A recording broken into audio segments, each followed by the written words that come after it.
Hello everyone. So let's begin with yesterday's current affair revision. So I've got all questions. So I've got all questions correct today. So let's analyze the questions. The first question is about World Inequality Report 2022 2022.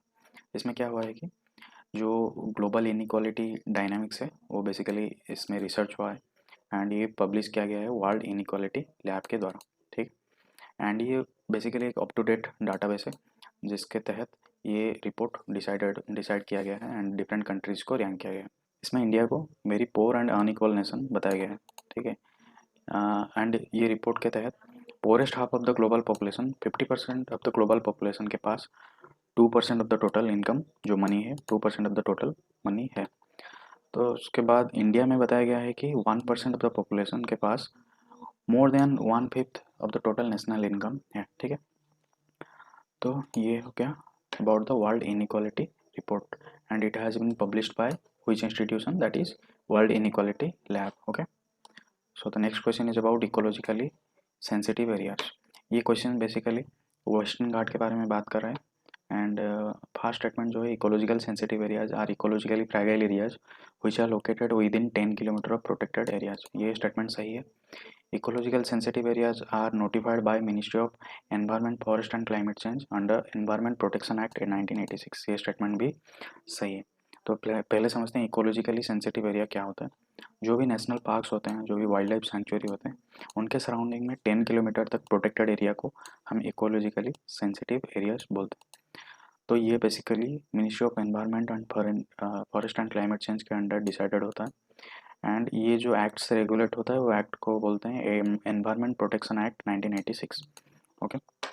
सो ये है basically something about Western Ghat. Western Ghat जो है एक biodiversity hotspot है। ये एक very rich biodiversity area है जहाँ पे 140 मामल स्पेसिस हैं, 510 बर्ड स्पेसिस हैं, यहाँ पे 260 रेप्टाइल स्पेसिस हैं एंड 180 एम्फीबियन स्पेसिस हैं। यहाँ पे 25% ऑफ द इंडियन बायोडाइवर्सिटी पाया जाता है। हर साल new animal and plant species यहाँ पे डिस्कवर होते हैं। ये एक great source of water and fresh oxygen है फॉर द साउथ इंडिया एंड ये है पूरा का पूरा वेस्टर्न घाट रीजन। एंड यहाँ पे जो geographical area, total geographical area है दैट इज 38,863 स्क्वायर किलोमीटर। यहाँ पे नंबर ऑफ विलेजेस 123 हैं टोटल एरिया में। एंड यहाँ पे जो protected area and world heritage site का जो एरिया है, protected area basically it is 4,913 square kilometre. यहाँ पे जो इकोलॉजिकली सेंसिटिव एरिया है ये है 13,108 स्क्वायर किलोमीटर। ये जो इकोलॉजिकली सेंसिटिव एरिया है ये बेसिकली इस एरिया में कुछ कुछ एक्टिविटीज़ प्रोहिबिटेड होता है, जैसे कि commercial activities like industries and hazardous industries, ये सब यहाँ पे प्रोहिबिटेड होते हैं एंड माइनिंग वगैरह प्रोहिबिटेड होता है। ठीक है। तो ये है basically about the Western Ghat region. ठीक है। Then the next question is about the National Control Bureau, Narcotics Control Bureau. ये एनडीपीएस एक्ट के तहत रेगुलेट होता है। Narcotics Control Bureau was constituted under the Narcotic Drugs and Psychotropic Substances Act 1985।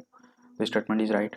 National policy on narcotic drugs and psychotropic substances is based on article 47 of the Indian constitution. This is also right. यहाँ पे ये बताया गया है कि जो narcotics Control bureau जो institution है ये आपका जो एनडीपीएस एक्ट 1985 है उसके अंदर कंस्टिट्यूट किया गया है। तो पहला स्टेटमेंट हो गया correct.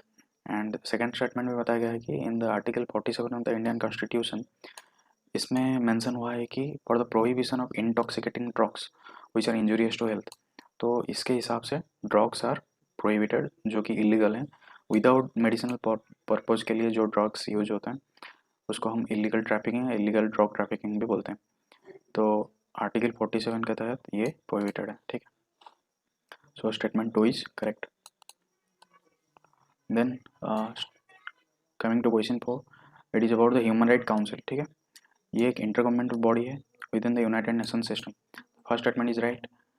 The second statement is universal periodic review is a mechanism to review the human rights records of all UN member states once in every 4 years. Okay, so this statement is also right. ये एक intergovernmental body है जिसमें 47 Nations हैं और United nation के जो total 192 Nations हैं उसमें क्या होता है ना, हर 4 ईयर में एक यूनिवर्सल पीरियडिक रिव्यू होता है जहाँ पे ऑल द नेशंस 192 नेशन उनका जो ह्यूमन राइट रिकॉर्ड है उसको रिव्यू किया जाता है वंस इन एवरी 4 ईयर, ठीक है।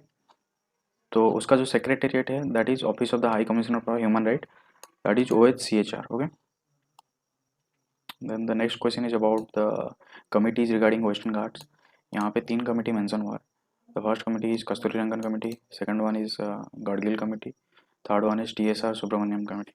The first 2 committees are related to Western Ghat, and basically these committees are related to the ecologically sensitive areas. And ये 2 कमिटीज़ ने क्या किया था मिलके एक इकोलॉजिकली सेंसिटिव एरिया जो वेस्टर्न घाट का है उसको डिसाइड किया था कि कितना एरिया इकोलॉजिकली सेंसिटिव होना चाहिए। TSR Subramanyam committee is not related to Western Ghat, it is related to ministry of human resource and development. इसमें नेशनल एजुकेशन पॉलिसी के ऊपर डिस्कस हुआ है basically. So this committee is not related to Western Ghat. So यहाँ पे answer हो जाएगा 1 and 2 only. So these are the questions, so you can attend. Let me know in the comment section how much is right or wrong. Правда назад, черный каскад. Вижу твой взгляд, степенно горят. Мог